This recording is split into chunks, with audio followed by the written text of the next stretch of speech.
Hello everyone, welcome to Ritambra Commerce classes, and today we are going to start double entry system. It is very important to understand the double entry system because it tells the rules of debit and credit, and we follow these rules while recording the transactions. So let's start double entry system. Meaning की बात करें double entry system की, सो बोला है कि इसमें according to this system business transaction affect at least 2 accounts in opposite direction. So क्या बोला है इसको और अच्छे से समझते हैं. देखिए मीनिंग को. मीनिंग में बोला है अकॉर्डिंग टू दिस सिस्टम, इस सिस्टम के according every business transaction affect करता है एटलीस्ट 2 अकाउंट्स को अफेक्ट करेगा इन ए अपोजिट डायरेक्शन. कि ये जो मतलब क्या है कि हर एक जो बिजनेस ट्रांजेक्शन होगा बिजनेस के अंदर वो क्या करेगा 2 अकाउंट्स को अफेक्ट करेगा और अपोजिट डायरेक्शन में.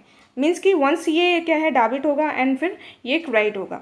अभी एग्जांपल देख लीजिए, स्क्रीन पर आपको गिवन है कि परचेज ऑफ फर्नीचर. आपने क्या किया, परचेज किया फर्नीचर. कितने का किया, तो परचेज ऑफ फर्नीचर रुपीज़ 20,000 का फर्नीचर परचेज किया. अब इसमें क्या है, दो बातें हुई हैं. एक तो क्या है कि बिजनेस के अंदर आपके पास क्या है, फर्नीचर आया, तो फर्नीचर आया, ये आ गया आपका फर्नीचर. ठीक है, बट साथ के साथ आपको क्या है कैश पेमेंट भी तो करनी पड़ी. ठीक है, तो ये इसने क्या किया, 2 अकाउंट को इफेक्ट किया है. एक वंस क्या है, इसने फर्नीचर को अफेक्ट किया. ठीक है, आपका क्या है फर्नीचर का जो बैलेंस है वो इंक्रीज हो गया एंड जो मतलब कैश है वो आपका क्या हो गया, रिड्यूस हो गया. फर्नीचर आपके पास आ गया, फर्नीचर का जो बैलेंस है वो फर्नीचर अकाउंट है वो क्या हो गया, इंक्रीज हो गया, और जो कैश है वो आपका क्या हो गया, रिड्यूस हो गया. सो यही बोला है इसके अंदर मीनिंग के अंदर कि जो डबल एंट्री सिस्टम है उसके अंदर होता क्या है कि जो भी ट्रांजेक्शन्स होंगे बिजनेस के अंदर उसका डबल इफेक्ट होगा. ठीक है, एक बार वो डेबिट होगा, एक बार ये क्रेडिट होगा. ठीक है, अब ये जो ट्रांजेक्शन आपको गिवन है परचेज ऑफ फर्नीचर रुपीज़ 20,000 का, इसका मैं इस ट्रांजेक्शन का मैं आपको जर्नल करके दिखाती हूँ. अब मैं इस ट्रांजेक्शन को रिकॉर्ड करके दिखाती हूँ और देखना इसमें क्या होगा, आपको डबल एंट्री का इफेक्ट, डबल इफेक्ट इसमें दिखाई देगा. तो देखिए कैसे करना है इसमें. जैसे फर्नीचर परचेज हुआ है, अब ये एक ट्रांजेक्शन है बिजनेस के अंदर. ठीक है, अब इस ट्रांजेक्शन को मैं रिकॉर्ड करके दिखाती हूँ तो कैसे होगा. देखिए, तो इसमें आप करेंगे, एक सेकेंड.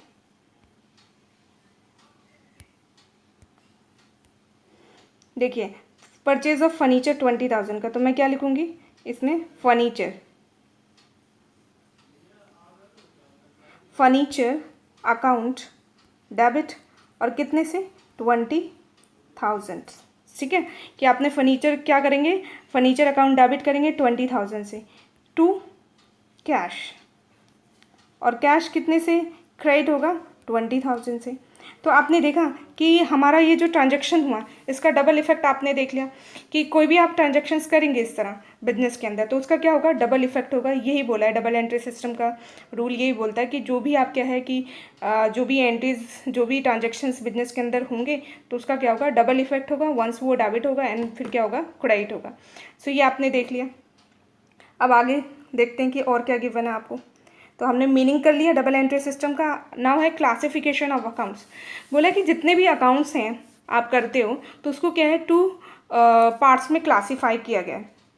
फर्स्ट क्या बोला है कि पर्सनल अकाउंट होता है एंड सेकंड क्या बोला है, इम्पर्सनल अकाउंट. मतलब बोला है कि जितने भी अकाउंट्स हैं वो आपके क्या हैं, 2 टाइप्स के हैं. पर्सनल अकाउंट्स होते हैं और इम्पर्सनल अकाउंट्स होते हैं. ठीक है, जितने भी अकाउंट्स हैं, आप जितने भी अकाउंट्स करोगे तो उसको इन्होंने क्लासीफाई कर रखा है. इन्होंने क्या बोला कि क्लासिफिकेशन ऑफ अकाउंट, और अकाउंट्स को इन्होंने क्लासीफाई कर रखा है. बोला कि एक तो पर्सनल अकाउंट होता है, दूसरा क्या होता है, इम्पर्सनल अकाउंट होता है. अब पर्सनल अकाउंट के अंदर क्या क्या आता है, तो बोला कि पर्सनल अकाउंट के अंदर एक तो होता है नेचुरल पर्सनल अकाउंट होता है, दूसरा आर्टिफिशियल पर्सनल अकाउंट होता है, तीसरा बोला रिप्रेजेंटेटिव पर्सनल अकाउंट. तो ये पर्सनल अकाउंट को इन्होंने क्या किया है, ये जो पर्सनल अकाउंट है उसको पर्सनल अकाउंट को फर्दर 3 पार्ट में क्लासीफाई कर दिया इन्होंने. 3 पार्ट्स में डिवाइड कर दिया, नेचुरल पर्सनल में, आर्टिफिशियल में एंड रिप्रेजेंटेटिव पर्सनल अकाउंट में. क्लियर है ये आपको पर्सनल अकाउंट. ठीक है, अब इधर इन पर्सनल पे आ जाते हैं. तो इन पर्सनल में क्या बोला है, इन पर्सनल में इन्होंने बोला है इन पर्सनल अकाउंट जो होता है उसको भी फर्दर 2 पार्ट्स में डिवाइड किया. बोला एक तो रियल अकाउंट होता है आपका, ठीक है, और एक नॉमिनल अकाउंट होता है. तो ये बता रखा है इन्होंने कि एक तो आपका रियल अकाउंट होता है और एक क्या होता है, नॉमिनल अकाउंट. तो क्लियर है, ये अच्छे से देख लीजिए क्लासिफिकेशन ऑफ अकाउंट. और बोला कि एक पर्सनल अकाउंट होता है, दूसरा क्या होता है आपका इम्पर्सनल अकाउंट होता है, और ये आपका क्लासिफिकेशन है. ठीक है, अब आगे बढ़ते हैं, देखते हैं क्या इसमें गिवन है. सो बोला है, अब देखो पता है कि ये जो आपने करा है ना, ये क्लासिफिकेशन ऑफ अकाउंट, ये मैंने बोला पर्सनल और उसके 3 पार्ट्स हैं, इम्पर्सनल और ये 3 पार्ट्स, ठीक है। अब इन सभी को, हर एक अकाउंट को हम क्या करेंगे, डिटेल में आगे देखेंगे। तो सबसे पहले ये पर्सनल अकाउंट का इन्होंने बता रखा है कि देखिए, ये आगे देखिए, हाँ बोला कि देखो पर्सनल अकाउंट क्या होता है, ठीक है। तो पर्सनल अकाउंट के बारे में इन्होंने बोला है कि देखिए पर्सनल अकाउंट है, पर्सनल अकाउंट के बारे में क्या बोल रहे हैं कि the accounts which is related to an individual, firm, company और an institution is called the are called personal account. इसमें इन्होंने पर्सनल अकाउंट की डेफिनेशन दे रखी है कि पर्सनल अकाउंट क्या होता है। तो बोला कि personal account which related to individual, firm, a company और institution are called personal account. तो ये इन्होंने डेफिनेशन दे रखा है। क्या कह रखा है कि द अकाउंट, कि वो account which related to individual, जो इंडिविजुअल से रिलेटेड है, जो इंडिविजुअल से रिलेटेड है। इंडिविजुअल मतलब जैसे राम श्याम का अकाउंट हो गया, ठीक है। फर्म, इंडिविजुअल अगर कोई मतलब क्या है, इंडिविजुअल है कोई, मतलब कोई पर्सन है, कोई फर्म है या कोई कंपनी है, तो और मतलब या फिर कोई क्या है, इंस्टीट्यूशन। तो इन सब के अकाउंट को क्या बोलोगे आप, पर्सनल अकाउंट बोलोगे, ठीक है। और एग्जाम्पल ये दे रखा है कि डेटर्स का अकाउंट होता है और क्रेडिटर्स का अकाउंट होता है, कैपिटल अकाउंट होता है, ड्राइंग्स होता है, बैंक अकाउंट, ये सब कुछ क्या है, पर्सनल अकाउंट के इन्होंने एग्जाम्पल दे रखे हैं। अब रूल्स देखिए कि कौन से रूल्स आप फॉलो करेंगे जब आप क्या है, पर्सनल अकाउंट के अकॉर्डिंग आप क्या है कि कोई भी ट्रांजेक्शन्स आप रिकॉर्ड कर रहे हैं, ठीक है। तो पर्सनल अकाउंट का क्या है, रूल्स क्या होता है, आप क्या रूल्स फॉलो करेंगे। तो बोला है debit is the receiver. Personal account के अंदर क्या होता है, debit is the receiver and credit is the giver. So ये इसका रूल होता है कि कोई भी चीज़ क्या है आपके पास को रिसीव होती है तो आप क्या करेंगे, उसको डेबिट करेंगे, और अगर कोई चीज़ आप दे रहे हैं तो क्या करेंगे, उसको क्रेडिट करेंगे, ठीक है। सो ये हो गया, इसका रूल हो गया। अब आगे देखिए क्या दे रखा है। अब बोला है देखो, ये जो पर्सनल अकाउंट है ना, इसको फर्दर क्लासीफाई किया गया है। टाइप और क्लासिफिकेशन ऑफ पर्सनल अकाउंट बता रखा है। अब ये पर्सनल अकाउंट के भी फर्दर 3 पार्ट्स थे ना, तो ये उसको एक्सप्लेन कर रखा है यहाँ पर। देखिए बोले देखो, पर्सनल अकाउंट जो होता है, पर्सनल अकाउंट को फर्दर 3 पार्ट्स में इन्होंने क्लासीफाई कर रखा है और इसको 3 पार्ट्स में डिवाइड कर रखा है। देखिए क्या क्या बोला हुआ है। तो बोला है कि जो पर्सनल अकाउंट है ये क्या है, एक होता है नेचुरल पर्सनल अकाउंट होता है। नेचुरल पर्सनल अकाउंट यानी किसी ह्यूमन बीइंग का अकाउंट अगर आप क्या है कि बनाते तो वो क्या है कि नेचुरल पर्सनल का अकाउंट है, ठीक है। जैसे कि डेटर्स अकाउंट हो गए, क्रेडिटर्स अकाउंट हो गए और कैपिटल हो गया, ड्राइंग अकाउंट, तो ये सारे क्या होते हैं, नेचुरल पर्सनल अकाउंट होते हैं। डेटर्स में जैसे राम श्याम हो गए, क्रेडिटर्स में कोई मोहन सोहन हो गए, तो इस टाइप का जो आपके अकाउंट बनते हैं ये सारे क्या होते हैं, नेचुरल पर्सनल अकाउंट। अब देखिए आर्टिफिशियल, नेक्स्ट आपको क्या गिवन है, एक सेकेंड। नेक्स्ट है पर्सनल का, तो एक हो गया नेचुरल पर्सन हो गया, दूसरा क्या, आर्टिफिशियल पर्सन। अब आर्टिफिशियल पर्सन क्या होता है, सो इसको मैं थोड़ा सा छोटा कर देती हूँ, आपको बहुत अच्छे से दिखेगा। हाँ जी, सो अब बात करते हैं कि पर्सनल अकाउंट में फर्स्ट हमने कर लिया नेचुरल पर्सन, मतलब ह्यूमन बीइंग का अकाउंट अगर है तो वो नेचुरल पर्सन कहलाएगा। अब आर्टिफिशियल पर्सन, आर्टिफिशियल पर्सन कौन से पर्सन होते हैं, तो इन्होंने बता रखा है आर्टिफिशियल पर्सन जो होते हैं ये कॉर्पोरेट बॉडीज़ होते हैं, इंस्टीट्यूशंस के अकाउंट्स जो होते हैं, जैसे फर्म हो गया, कंपनी का अकाउंट और बैंक अकाउंट, तो ये सब कुछ क्या कहलाता है, आर्टिफिशियल पर्सनल अकाउंट। अब ये आर्टिफिशियल पर्सनल अकाउंट क्या होता है, तो देखो आर्टिफिशियल पर्सनल अकाउंट वो अकाउंट होते हैं जो मतलब वो पर्सनस होते हैं, ठीक है।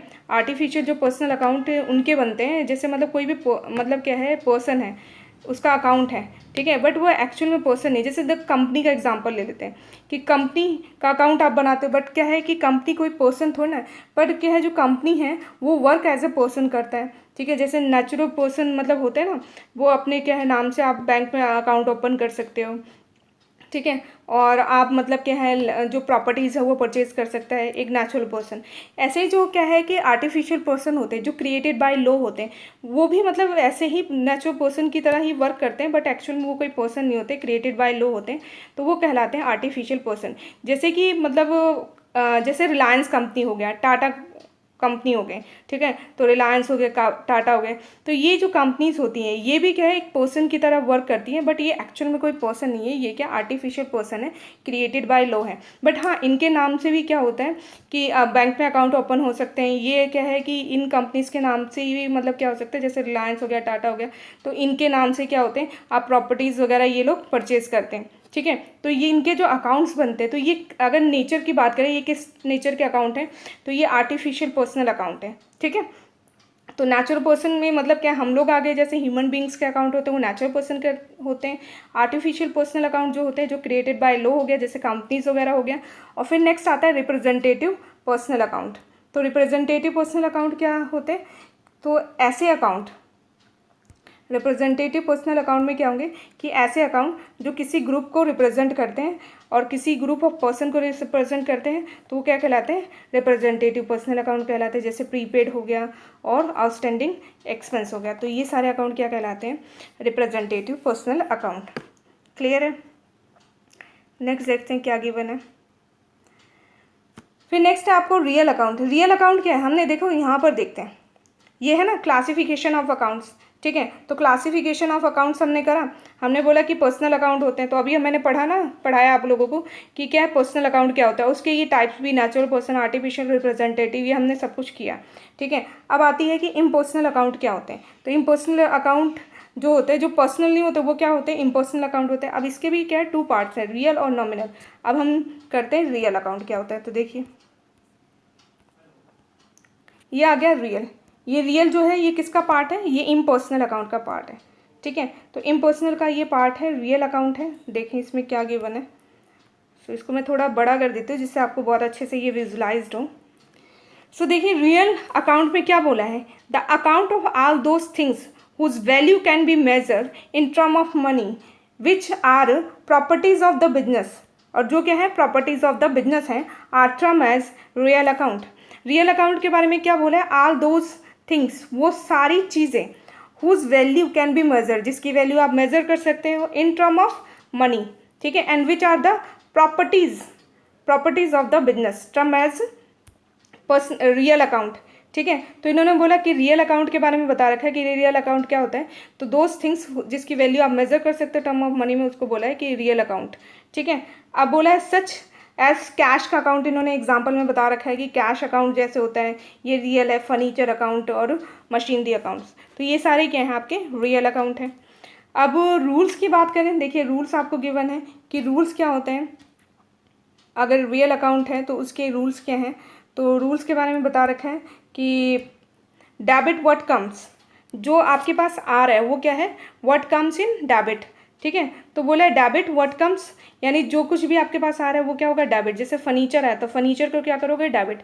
एंड क्रेडिट, क्रेडिट में क्या होगा, तो क्रेडिट व्हाट गोज आउट, कि जो आपके पास से जा रहा है वो क्रेडिट होगा। जैसे कि आपने अभी हमने ऊपर एग्जांपल किया था कि फर्नीचर आया तो फर्नीचर क्या होगा, डेबिट होगा, और क्रेडिट क्या होगा, कैश, ठीक है। व्हाट गोज आउट तो वो क्रेडिट हो जाता है। तो ये क्या है, रियल अकाउंट के रूल्स हैं।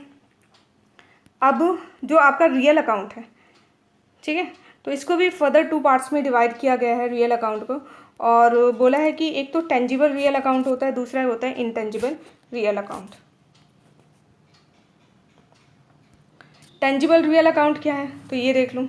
तो बोला है टेंजिबल रियल अकाउंट जो होता है, टेंजिबल रियल अकाउंट के बारे में बोला है कि tangible real account are the accounts, कि वो अकाउंट्स होते हैं of those things which can be touch, felt, measure, purchase, sold, वो सारी चीज़ें जिसको आप क्या है टच कर सकते हो, मेज़र कर सकते हो, परचेज कर सकते हो, तो वो सब क्या कहलाती है, टेंजिबल रियल अकाउंट कहलाती हैं। अब एग्जांपल के तौर पे इन्होंने बोला है जैसे कैश का अकाउंट होता है, कैश को आप टच कर सकते हो ना, फेल्ट कर सकते हो, ठीक है। तो ये क्या कहलाती है, टेंजिबल रियल अकाउंट, ठीक है। इन्होंने एग्जांपल में दे रखा है cash account, stock account, furniture account, land account and building account, तो ये सारे क्या होते हैं आपके टेंजिबल रियल अकाउंट। अब इनटेंजिबल देख लेते हैं क्या होता है। तो इनटेंजिबल बोला है कि these account represent such things which can not be touched, जिसको आप टच नहीं कर सकते, but of course their value, but उनकी क्या है वैल्यू मेजर कर सकते हैं इन टर्म ऑफ मनी। क्लियर है। बोला इनटेंजिबल रियल अकाउंट क्या होता है, दीज अकाउंट्स रिप्रेजेंट करते हैं such things which can not be touch but can be measure in term of money, जिसको आप क्या कर सकते हो, मेजर कर सकते हो इन टर्म ऑफ मनी में, तो वो क्या कहलाते हैं, इनटेंजिबल रियल अकाउंट। एग्जाम्पल इसके देख लेते हैं, जैसे गुडविल होता है, ठीक है।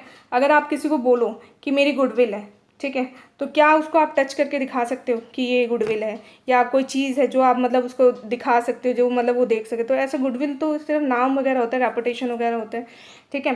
तो बोला कि ये क्या होता है, गुडविल किस में फॉल होता है, इनटेंजिबल रियल अकाउंट में फॉल होता है। बट हाँ, गुडविल की वैल्यू होती है, ठीक है, गुडविल की अगर वैल्यू की बात करें तो होती है वैल्यू। फिर बोला है, और पेटेंट्स जो होते हैं ये भी बता रखा है, ट्रेडमार्क जो होता है, तो ये सब कुछ क्या है, टेंजिबल रियल अकाउंट है, ठीक है। अब नेक्स्ट देखते हैं क्या है, नॉमिनल अकाउंट। जो आपका इम्पर्सनल अकाउंट था उसमें हम दो पार्ट थे ना, रियल अकाउंट था और क्या था, देखते हैं, इधर देखिए, ये था ना इम्पर्सनल अकाउंट, उसमें क्या था, एक तो रियल अकाउंट था, तो रियल अकाउंट हमने कर लिया। अब है नॉमिनल अकाउंट, ठीक है, तो अब ये हम करने वाले हैं। नॉमिनल अकाउंट क्या होता है, nominal account, these accounts include, in accounts में क्या इंक्लूड होता है, तो these account includes the accounts of all the expenses and income, ठीक है, कि नॉमिनल अकाउंट में क्या क्या आते हैं, सारे एक्सपेंसेस आते हैं और इनकम्स आती हैं। तो वो इनकम और एक्सपेंसेस के जो अकाउंट होते हैं वो क्या कहलाते हैं, आपके नॉमिनल अकाउंट्स कहलाते हैं, ठीक है। अब इसमें क्या क्या आएगा, इसके एग्जांपल है, सैलरी हो गया, रेंट हो गया, कमीशन हो गया और इंटरेस्ट हो गया। जो सैलरी है, रेंट पे है, तो ये सब कुछ क्या हो गया, आपका एक्सपेंस हो गया। तो इसी तरह कोई और भी एक्सपेंस हो, जैसे आपने इंश्योरेंस पे किया कुछ भी, तो जितने भी ऑल एक्सपेंसेस हैं, ठीक है, वो, और जितने भी सारी इनकम्स हैं, ऑल इनकम एंड एक्सपेंसेस, ठीक है, तो वो सब कुछ किस में आता है, नॉमिनल अकाउंट में आता है, ठीक है। और इसके अगर हम रूल्स की बात करें तो बोला है debit the expenses and losses, और क्रेडिट में क्या आएगा, इनकम होगा। क्लियर है। सो ये आपका था डबल एंट्री सिस्टम से रिलेटेड सारे रूल्स वगैरह हमने किए हैं, और इसी पर बेस्ड हम क्या करते हैं, अपने अकाउंट्स प्रिपेयर करते हैं। Okay, thank you. And student, don't forget to subscribe the channel, press the bell icon so you get all the videos lecture on the time. Thank you.